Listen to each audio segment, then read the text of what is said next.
안녕하세요. 김성결 목사와 함께하는 사람 이야기 제2단원의 G7 과정입니다. 자, 이 시간은 10-3회가 되겠습니다.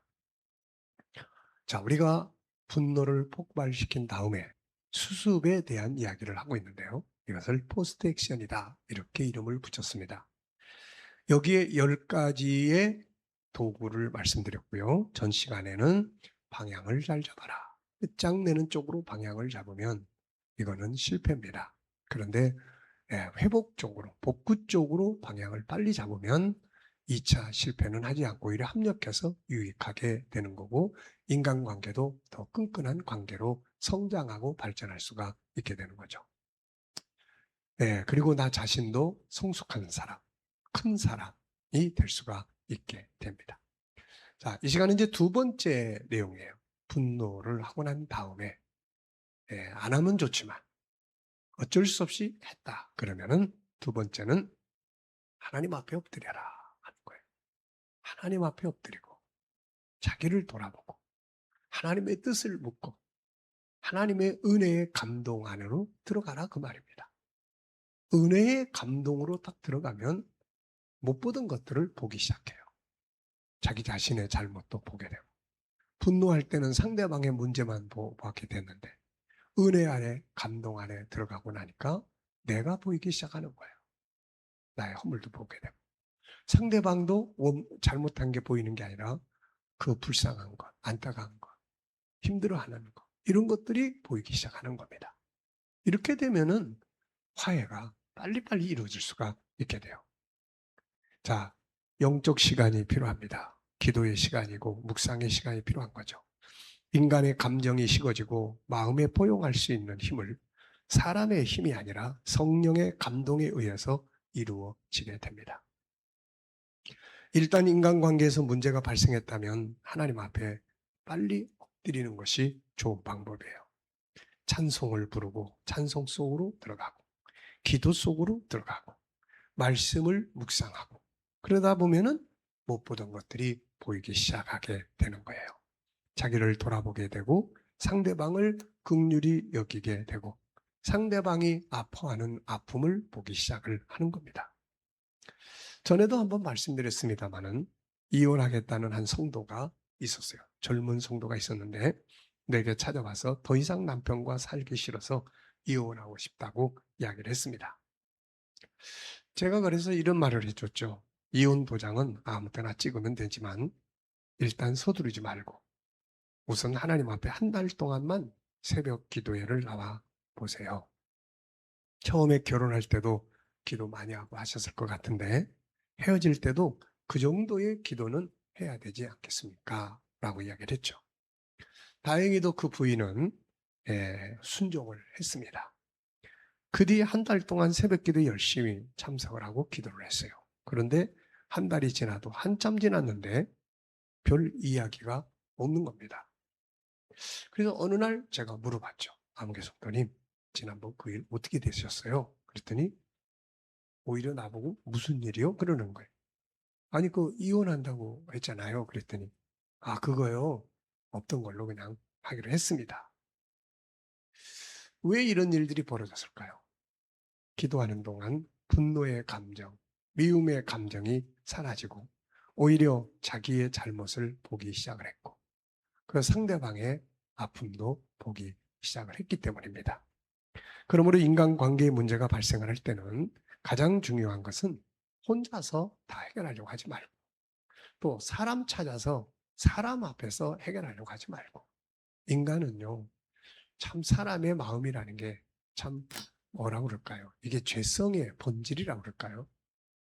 이야기 친구가 와서 이야기를 하면 야 그거 해줘 버려 야 네가 뭐가 못나서 그런 사람하고 사냐? 그러면서 불을 떼줍니다. 이게 불을 꺼야 되는데 떼주는 거예요. 사람의 마음에는 기본적으로 이런 게 있어요. 정말 자기 자식이 아니면은 대체적으로 사촌이 땅을 사면 배가 아픈 이런 기본적 본능이 있어요. 남의 안 되는 걸 어떻게 보면 좋아한다고 그러면 너무 지나친 것 같고 그거를 심리적으로 이렇게 뭐라 그럴까요? 진짜 마음 아프게 생각하는 것보다는 그냥 대수롭지 않게 생각하거나 그냥 뭔가 그 쾌락적인 어떤 요소가 있다는 거죠. 이게 죄성의 특징입니다. 그래서 사람에게 가서 어떤 이야기를 하고 결론을 맺는 것은 올바른 선택이 아니에요. 그래서 정말로 중요한 분은 하나님이죠. 그래서 우리가 그런 일들을 이제 분노가 일어나서 여러 가지 많은 문제가 있을 때 하나님 앞에 엎드리는 거죠. 하나님 앞에. 그래서 성령의 감동 안으로 들어가서 못 보던 것들을 내가 이제 보기 시작을 하면 됩니다. 이게 정말 중요한 거예요. 그래서 요셉도 성경에서는 분노를 다스려 성공한 사람으로 요셉을 소개하게 됩니다. 아마도 그처럼 분노할 일이 많이 있던 사람도 흔치 않았을 거예요. 형제들에게 미움을 받고 아무 잘못 없이 형제들에게 잘못이 있다면은 아버지 야곱의 자녀들 양육 방법에 문제가 있었던 거죠. 그 속에서 요셉은 그냥 성장을 한 것뿐입니다. 요셉이 뭐 형제들을 따돌리기 싶어서 그렇게 한 것도 아니고 아버지 야곱의 자식 양육의 방법에 문제가 있었던 거죠. 그러다 보니까 요셉은 애꿎은 이제 희생자가 된 겁니다. 다른 형제들에게 시기 질투를 받고 애굽의 노예로 팔리게 된 거죠. 노예로 팔려가 버렸어요. 이런 상황이라면 얼마나 속에서 속상하고 분노가 끓어오르게 될까요? 그리고 그는 이제 부잣집 아들에서 애굽 사람의 노예로 살기 시작을 한 거죠. 아무 대가 없이 미래의 희망도 없이 살아가야 할 그의 삶 속에서 수많은 분노가 일어날 수 있지 않습니까? 엎친 데 덮친 격으로 그는 보디발 장군 아내의 유혹을 받을 때 그걸 또 거절합니다. 선하게 살려고 하다가 억울하게 누명 쓰고 감옥에 들어간 거죠. 그때 그의 심정이 어떠했을까요?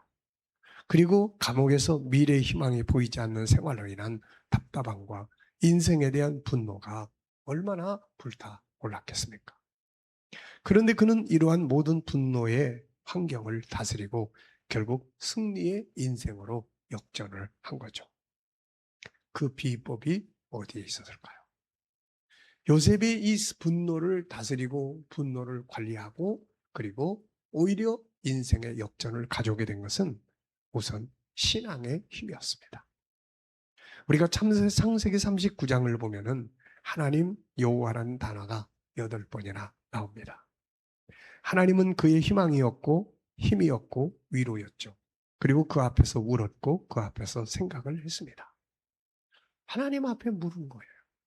하나님 앞에. 물론 사람한테 뭐 옆에 누가 물을 만한 사람도 없었지만 하나님께 물은 겁니다. 하나님, 왜 내게 이런 시련을 허락하셨습니까? 이 속에 나를 여기에 보내신 하나님의 뜻은 무엇입니까? 사실 하나님이 요셉의 그런 상황을 허락하신 이유는 창세기 15장 아브라함과 맺은 언약 때문입니다. 시편 105편에서는 하나님이 요셉을 미리 보냈다고 말씀을 하고 있어요. 아브라함과 언약을 이루기 위해서. 근데 이거는 보이는 현실이 아니기 때문에 요셉으로서는 답답할 수밖에 없었던 거죠.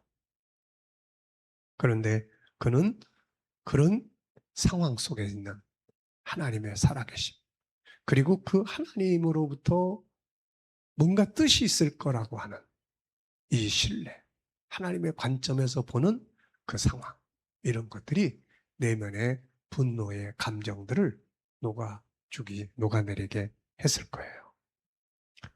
이 속에서 사람에 대한 분노는 녹아내렸고 결국 그 속에서 하나님의 뜻을 발견하게 됩니다.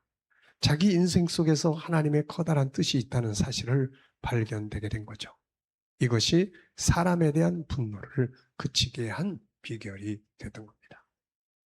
인간의 문제를 인간과의 관계에서만 해결하려고 하면은 이게 답이 잘 보이질 않아요. 그런데 인간과의 관계를 하나님의 관점에서, 하나님과의 관계에서 풀어보려고 한다면 이 속에는 아주 훌륭한, 정말로 성공을 하게 만드는 그런 답이 들어있게 되는 거죠. 자, 사람과의 관계라고 해서 사람과의 관계에서만 생각하지 마시고 하나님의 관점에서 생각해 볼 수 있는 그런 은혜가 있기를 바랍니다. 혹시라도 분노를 폭발시켜서 여러 가지 상황이 복잡해져 있거든. 먼저 하나님 앞에 엎드려 보시기 바랍니다. 자, 이 시간 여기까지 하고 마치겠습니다. 감사합니다.